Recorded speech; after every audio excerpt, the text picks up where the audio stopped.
Cain walked until the land forgot his name, east of Eden, then east of grief, then farther still past places or even memory thinned. The mark burned on his skin, not with pain but with awareness. It reminded him that he was seen. And that was its own kind of mercy and its own kind of curse. At first, he raged, he shouted at the sky until his voice cracked, demanded an answer the wind would not give.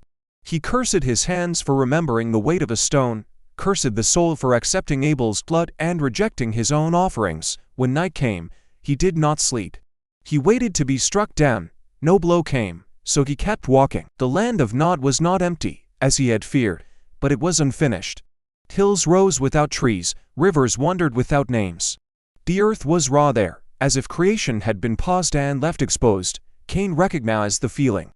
He, too, was unfinished. Hunger drove him to build.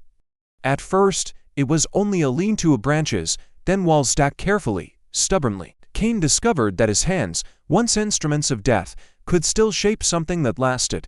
He did not forgive himself, but he learned to work beside his guilt instead of under it. Others found him in time, wanderers, exiles of quieter sins. People who carried shame the way he carried the mark, visible, undeniable. They did not ask him what he had done. They only asked if they could stay. Cain said yes. He learned leadership the hard way, not as blessing, but as burden. He listened, he mediated. He taught them how to pull metal from stone, how to build fires that would not die in the night. He gave them rules, not to control them, but to keep their worst moments from becoming their last. At night, when the settlement slept, Cain sat awake and spoke Abel's name aloud so it would not disappear. He told the story honestly, he did not soften it. He believed memory was the least he owed his brother. Sometimes God came near, not in voice, not in vision, but in pressure, like a hand resting on his back. Cain never turned around. He was afraid that if he looked, the mercy would vanish. Years passed, children were born who knew Cain not as a murderer, but as a builder. They laughed when he lifted them onto the walls.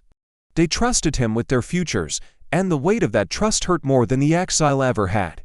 One evening, a boy asked him, "Why do you always watch the ground when you walk?" Cain considered the mark, the blood, the long road east. "Because the earth remembers," he said. And so must I. When Cain died quietly, at last there was no thunder, no erasure. The city did not collapse, the walls held, life continued. And somewhere beyond sight, Abel's name was spoken again, not in accusation, but in recognition. Cain's story did not end in redemption that he erased his crime.